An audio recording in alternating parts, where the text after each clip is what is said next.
Well, that didn't take long.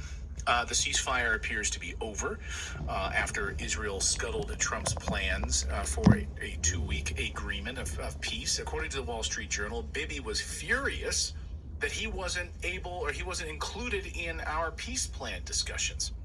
So like a toddler had his pacifier taken away. Here's the Wall Street Journal. Israel wasn't formally part of Iran negotiations, wasn't happy that it got word that a deal was finalized at a late stage, and wasn't consulted, according to mediators and a person familiar with the matter. I'm sorry, but okay. The narrative online is that if you say that Israel led the U.S. into this war, you're anti-Semitic. So now they're saying Israel did, in fact, have a role in determining the outcome of this war. That seems very anti-Semitic to me. That's anti-Semitic. I guess we're all anti-Semitic. Yeah. I'm just, that phrase. Anyway, so like a toddler who's had his pacifier taken away. So Israel, let me get this. Israel wasn't a part of the final agreement. But to Trump's defense, they know we were negotiating. How would they not?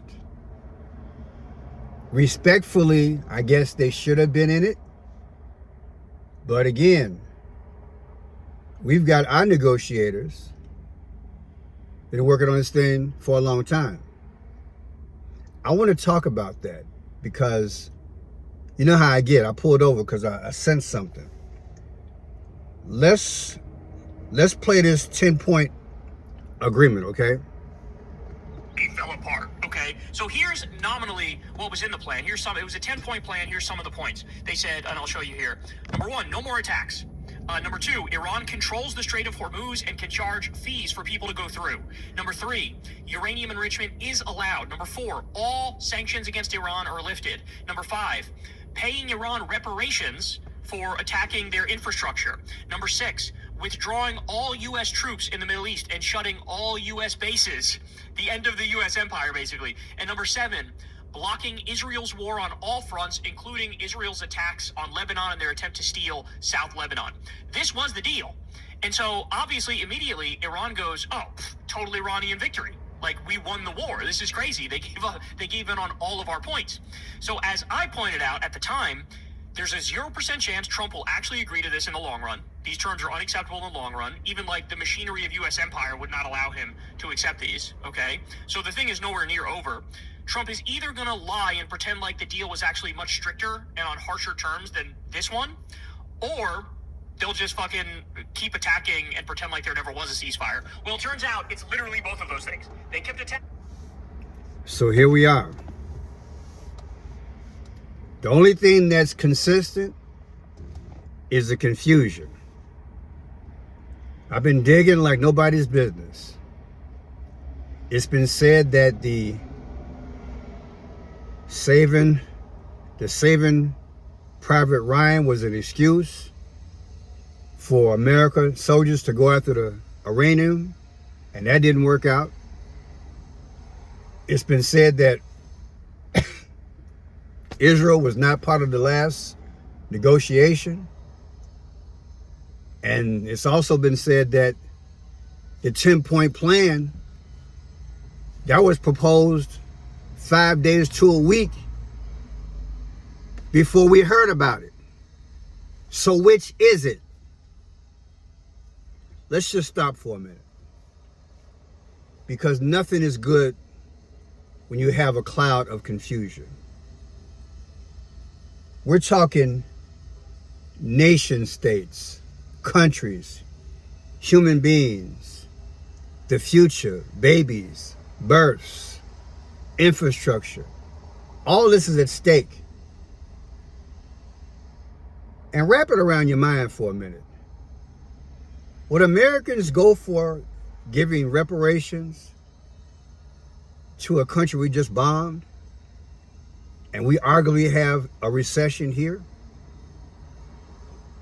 Because every time you turn around, we're taking care of somebody else. So we have the expense of war. Because if you want to argue about it, Obama gave him a plane full of money back in the day in the first place. People is crazy. So what I did, I wrote down some things when I pulled over. Trump's negotiation, or should I say strategy, with Weisskopf and just say his delegation, because it changes. But just so you know, JD Vance is going to lead the delegation. I believe either Friday or Saturday. JD Vance is going to Pakistan. So maybe put some praying hands in the chat. Maybe through JD Vance, who Iran asked for about a week ago, maybe JD can get it done. When you look at all the players involved, JD appears to be the more not only acceptable one, but the one that is less suspect. And what do I mean by that? It was announced a few weeks ago that ever since you've had Weisskopf and Kushner negotiating with Iran, Iran's been hit twice. Once, the first time they were hit was what, June 22nd of 2025. Boom. What, Operation MC Hammer, right? The second time they were hit was February 28th of 2026. Boom, boom. So can you blame Iran for saying, look, we just had all this negotiation, but we've been hit twice anyway? Not that I can blame it totally on the negotiators, but look at the results. It is what it is. Now you draw or you request JD Vance, the Vice President of the United States, into this thing. This is high stakes game. And the world is watching, and the economics is being affected. So let me go down my list. Number one, Trump sent a threat. I'm going to blow you off the civilization. Now, on the 21st, we got our deadline. JD and company, JD Vance and company is on the way. Now, you got to remember, Pakistan's birthday, one of those hidden nuggets, Pakistan's birthday, who was arguably the central part of the negotiation, their birthday is August 14th. I believe August 14th, 1967. Why is August 14th big? Well, that's the day that Japan surrendered to the United States. It was an unconditional surrender. And I pointed that out in a video a few days ago. Out of all the countries in the world, it just so happened to fall on Pakistan being the key negotiator. And their birthday is August 14th, which is the same day that Japan did an unconditional surrender after we dropped the bombs on them, Hiroshima and Nagasaki. Let that sink in. Now, Israel, arguably, according to the Wall Street Journal and others, they weren't clear. How come I wasn't in negotiation? I think that speaks volumes. One major point. We're their ally. We're Israel's ally. And arguably, and I've said this before, it seemed like we doing the bulk of the work. Depending on who you talk to. Maybe the United States is like, you know what? It's better off that we do this and seal the deal, thinking Israel will go for that because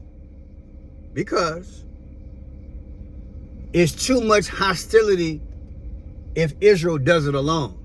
Think about what I'm saying.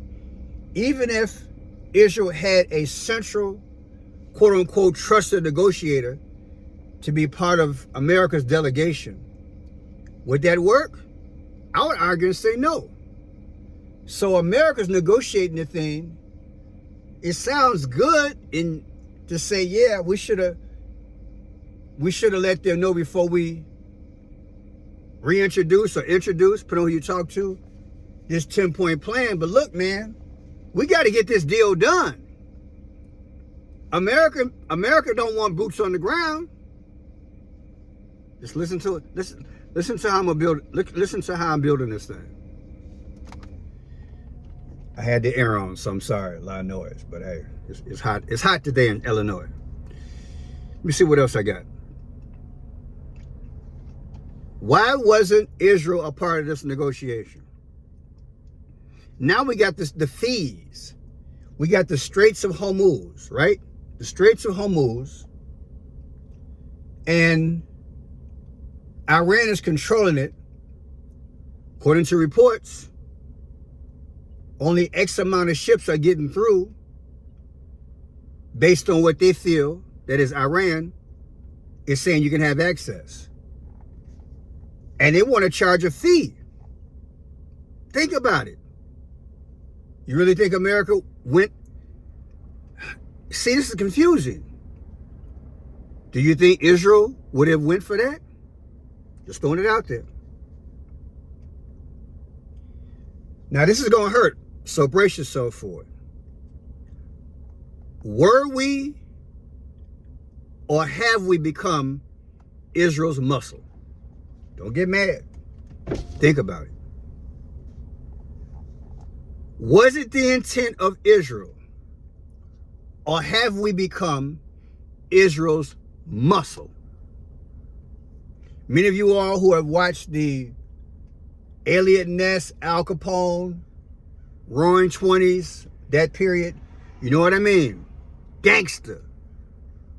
If you're going to play gangster, sometime you get gangster. I'm going to say it again. If you're going to play gangster and say I'm going to blow you off the map, that's what he said in so many words, Trump. Sometime you get gangstered. And my question to you, and put it in the chat, be nice, put in the comment section. This is what I'm thinking. I'm pulled over now. Was it the intent, and has it been the intent since May 14th, 1948, when Israel became a nation, and whenever our relationship started with Israel? Was it the intent then, or did it become the intent that we become their muscle? Or am I getting it wrong? Because we're already their ally. In my mind, we're their muscle. If we are their muscle, then you know what? You negotiate. You don't need them in it. You negotiate, and here it is. Because in negotiation, you already know the mindset of Israel. So it ain't like you go in there without.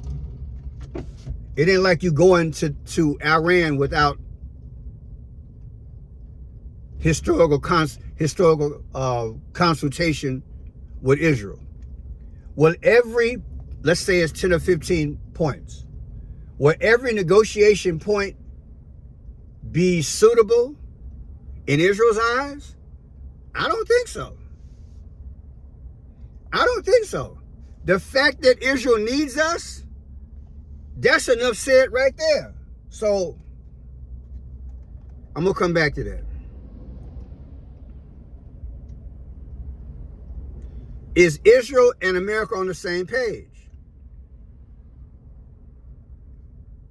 Trump and NATO are at odds. But here's another kicker.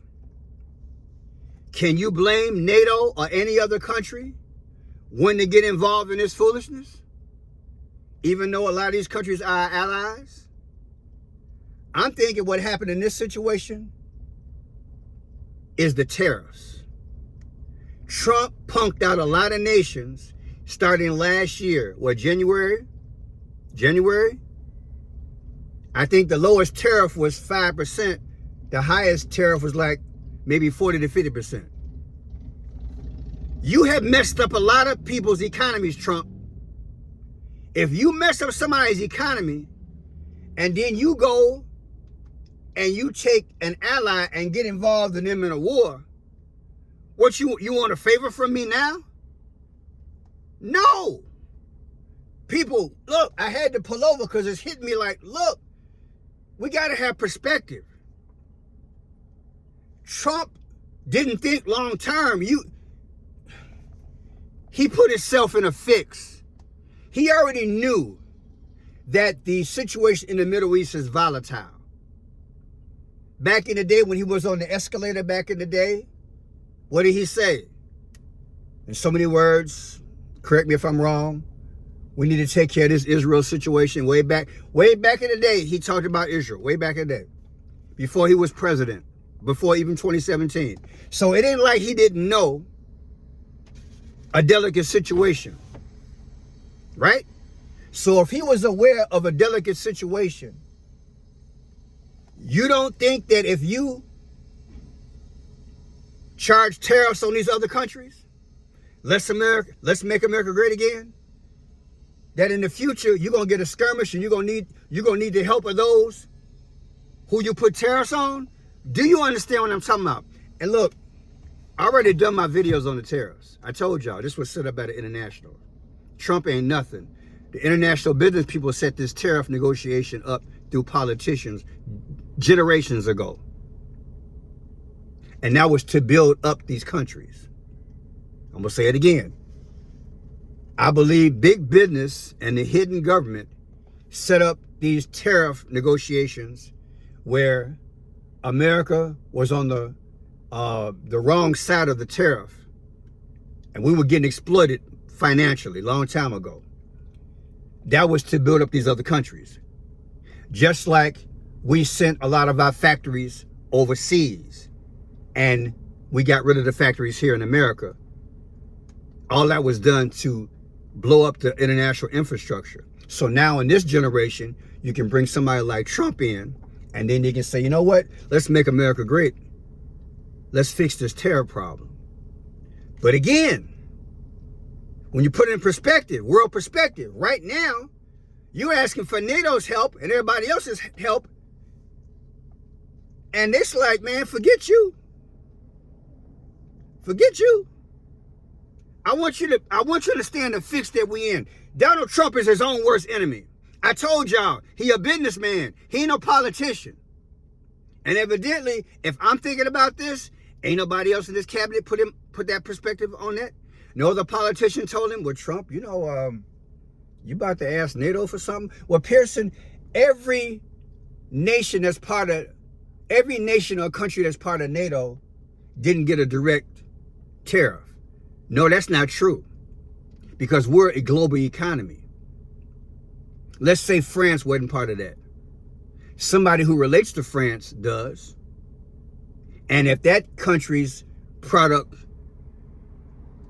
costs more, they got to charge France more. You understand how this go? It's connected. Trump bit off more than he can chew. Let me go to my next point. Look. I had to think. So, my man going to Pakistan. Here's another point. Do you know that Speaker of the House Johnson said last year, and I did a video on it, Speaker of the House Johnson said his number one donor is Israel. I ain't saying they're the one making us do it. I'm just letting you know. This is what Speaker of the House Johnson, you can do the research. Now, Trump fired a few generals when he first got into office, did he not? And he just fired arguably about 20 last week, him and Pete Hegseth. When you put all this together, when you put all this perspective, ain't no peace. It's impossible. It's impossible to have peace, because you got, remember the video by Chris Rock? I want to say about 20 years ago, he did a movie and I believe he was running for president, and he got up to the podium, and he kept using the word amateurs. What's the name of that video? Chris Rock. The comedian Chris Rock. He said, y'all ain't numbered a bunch of amateurs. That's what we got here. And like I said from the beginning, are we being utilized as a muscle? Trump was talking smack the other day, and he said, I'm going to go gangster on Iran. But yet, my question to you is, are we being gangstered? Was that the intent in dragging us into this war from the past or even now? Or am I just imagining things? I think we done got gangstered into the war. I think we done got gangstered into the war. I think we are not only the muscle, we could possibly be the heavy, the fall guy. If I'm JD Vance, I ain't going to Pakistan. I'm going to say it again. If I'm JD Vance, I'm not going to Pakistan. Like I said, Google it. Pakistan's birthday is August 14th. On August 14th, I believe 1965, whatever it is in history, that was Japan's surrender date. August 14th. So August 14th was unconditional surrender. Just so happened that arguably Pakistan is the one that helped negotiate this deal, and their birthday is the same as Japan unconditional surrender. With a history like that and a connection like that, if I'm JD Vance, I ain't getting on that plane. I'm not going to Pakistan. You don't even need to know why. I'm just not going. I got a baby due in a few months. Any excuse you want to tell Trump, bye-bye. I ain't going. Air Force 2, maybe we can't afford the fuel this week. Okay, Trump? Look, whatever it means, but if I'm JD, I'm not going. I'm not going. I believe we're being used as the muscle. And I think it's time for us to say, you know what, Israel, this is the negotiation. I got X amount of congressmen and senators who don't want the war. Their constituents, last poll I saw, over 68% of Americans don't want the war. So you know what? Y'all got to work this out. Because I don't know if it's their only leverage, but a great leverage that Iran has right now is to charge through the Straits of Hormuz.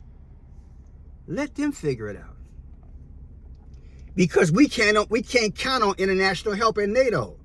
Because we already messed them over in tariffs. There's no way out. There's no way out of this. Because Trump is an amateur. Out of the deal, please. Please go back and watch my video from 2 weeks ago. I saw some of y'all in the chat the other day. Bravo, Trump, bravo. Go ahead and scroll down. I'm there in it, and you'll see me holding the book. Art of the Deal. Go check out that connection and see the numbers between the Art of the Deal date and the religious leader, Ayatollah Khomeini, who died. Those numbers will blow your mind. Numbers don't lie, because history repeats itself. JD don't catch that plane. We need to get out of this war. Trump is an amateur. He's over his head. Leave it alone. Back out. We only get 20% of our oil from there anyway. And you've been bragging the last month plus. We got Maduro's oil. Ain't that what he's saying? and we got plenty of oil here. Okay, if he got plenty of oil and we got Maduro's oil, shouldn't that supplement for what we gonna lose the 20%? In other words, we ain't got no business over in Israel. Let them figure it out. Because if it's true about the Wall Street Journal saying that we did not include Israel in the final negotiation, if that's true, what is Trump saying anyway? I'm doing this on my own. Well, make a decision to get out on your own. Because it's their fault they can't negotiate. It's their fault they can't relate. And it's something I ain't said in a while. I talked to a friend of mine the other day. Google the Dead Sea and found out how many trillions of dollars that's worth over there. Let me pull this up. I ain't done that in a long time. I learned that over 30-some years ago. Let's see, pull this out. How much is the Dead Sea worth in Israel?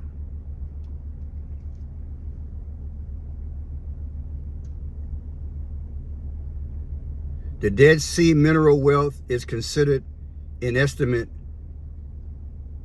with early 20th century estimates valuing its chemical deposits in billions, containing roughly 40 billion.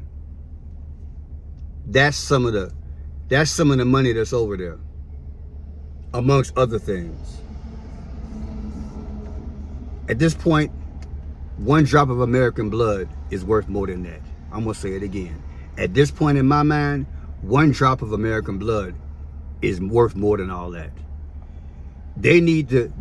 Israel and Iran need to sit down and figure this out. Because I don't see paying no reparations to them. And if you want to get personal, blacks never got no reparations. I know y'all gonna get pissed about that, but I don't care. History speaking. You wanna pour all this money into silly black men rapping about calling women B's and H's. You want to invest in that, but you don't want to invest in the black community. So my thing is, we don't need no rappers. We need wealth builders and families and men's. So give us some reparations. A lot of other folks got it, okay? I'm done with this video. Let me know how y'all think about all these subjects. God bless.